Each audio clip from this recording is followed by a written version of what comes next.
So every time we revisit the underside of this M3, I think it astonishes me every time, knowing that we've done them to probably this standard. I think every one we're slightly getting a tiny little bit better with certain coating techniques, and this one's going to be very special with the exhaust zirconium coated, but they still do bring huge enjoyment, not only for us working on them and being able to video them and provide them to the owner for lots of years of enjoyment, hopefully, by showing friends, family, and just looking back on what they developed, but also being able to hopefully show the world if this video gets released.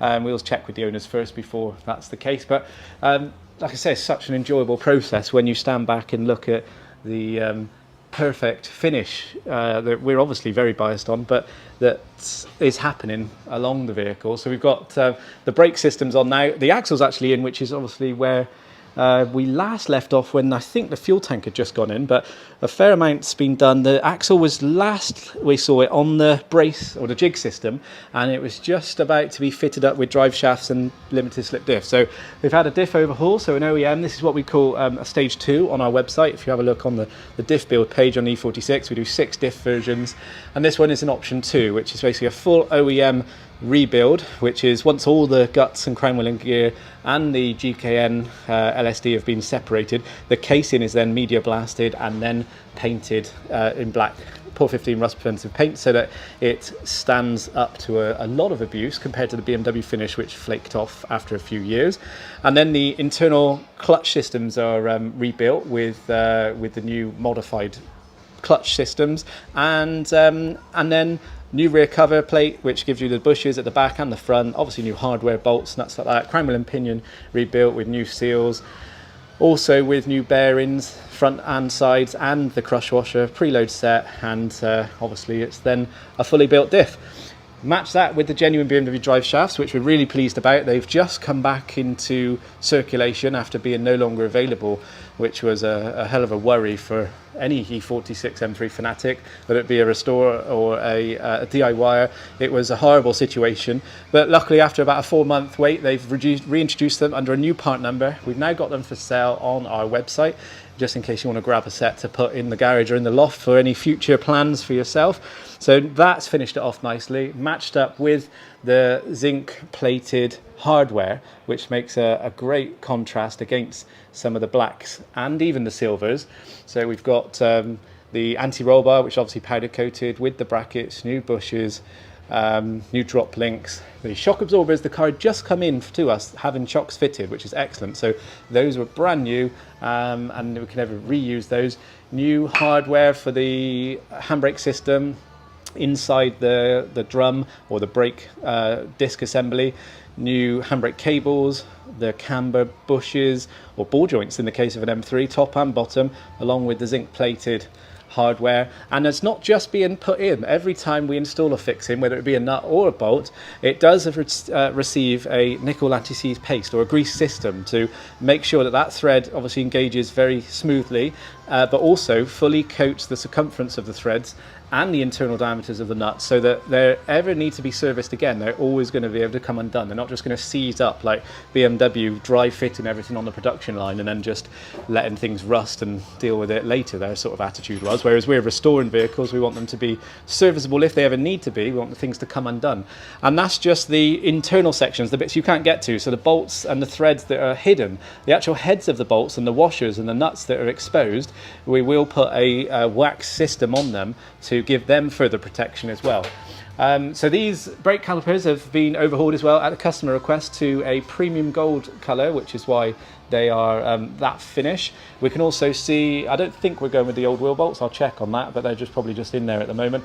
You can see that the hub nuts obviously been plated as well, and also this very nice piece, which is, you can't see most of it apart from the spigot or the hub centric piece, which is what the wheel sits and locates on, but behind the brake disc, that is the drive flange, which is inside a new wheel bearing, which is obviously protected by a dust guard and is fitted in the powder coated trailing arms. Those trailing arms go all the way through this towards the pocket location up here, and we're putting new under trays on as well, so that's why you can see those. We last looked at them on the floor, actually, the plastics. Now some of them might be a little bit dusty. They've been in BMW's care, like you can see up there in transit, so we need to go over those areas and make sure we're putting them on as presented as possible. New heat shields at the rear and the heat shield fixing plates, new plastic guard here with the correct BMW fixings. We call those top hat fixings. They probably have got a special name, but that's the ones that they come with from factory, so that's the ones we install.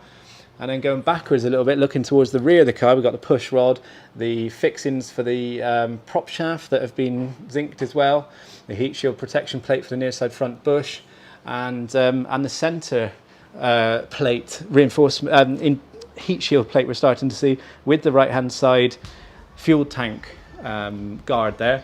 Wheel arch liners are being renewed as well, so we've got the right hand side one there, the side one to go on once the rear bumper is on. And then going towards the middle of the vehicle, not much to see or go on with in the middle because that's quite an empty area of the vehicle. We've looked at the brake pipes already and the heat shielding.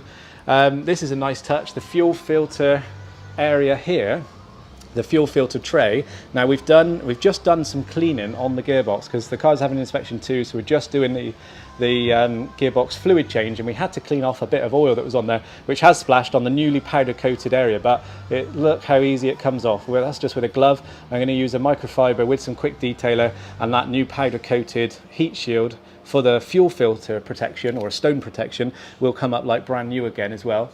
We've gone on to replace the heat shields on the bulkhead. These are very hard to get to physically because normally the exhaust manifold is in the way. This one's for the actual bulkhead. This one's for the chassis leg / it's got a curve on it for the front control arm bush. There's one more coming from BMW Germany which goes across there. And the reason why we're doing that is because, one, we love new heat shields. They look a great contrast against others. Sometimes heat shields corrode around the fixing points and get so large that then they give up and they start flapping and rattling, which we don't want. But secondly, because we've got the manifold still off, we've got perfect access. Normally you're struggling to get that area. We should be having the exhaust system back, I believe, tomorrow, so we're really excited to get that on and well, first of all video it, but secondly get that on the sister, on the car, and see what a huge difference that's going to make.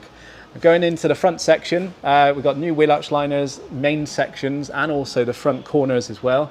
Front calipers setup, which is again the premium gold system.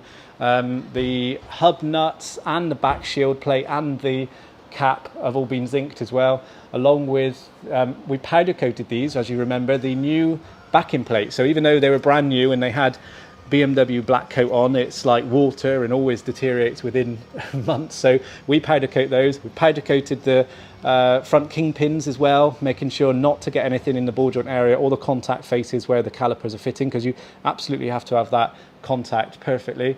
The struts were also brand new like the rear, so they didn't need replacing. They are still box fresh, if you will, so that's why they're up there looking smart as well. The anti-roll bar is positioned on, and also the drop links, the new ones are fitted, just cable tied out of the way so nobody hits their head at the moment. They even gone to the effort of zinking all the little brackets up here, the ones, they call them ISA brackets, but it's basically to hold the brake pad wires and the flexi hoses. So yeah, there's a lot going on. We're quite close to finish when you think about it. If you stand back and have a look, the rear of the car is pretty much assembled. We're just waiting for the exhaust system, and clearly we need to put the front I've lost my words, front subframe on and steering rag, and that's fully built on the ground at the moment, and the new wishbones. The reason why we're holding off on that is because the manifold is going to be so much easier to put in before we put that system on, and then we can connect up to the outboard kingpins, and we really are getting close to bring this car down off the lift and the enjoyable process of finishing up, which is wheel alignment, brake fluid, and then road testing. But we'll do another update once the exhaust comes in, and also once it's on the car to show the finished effect.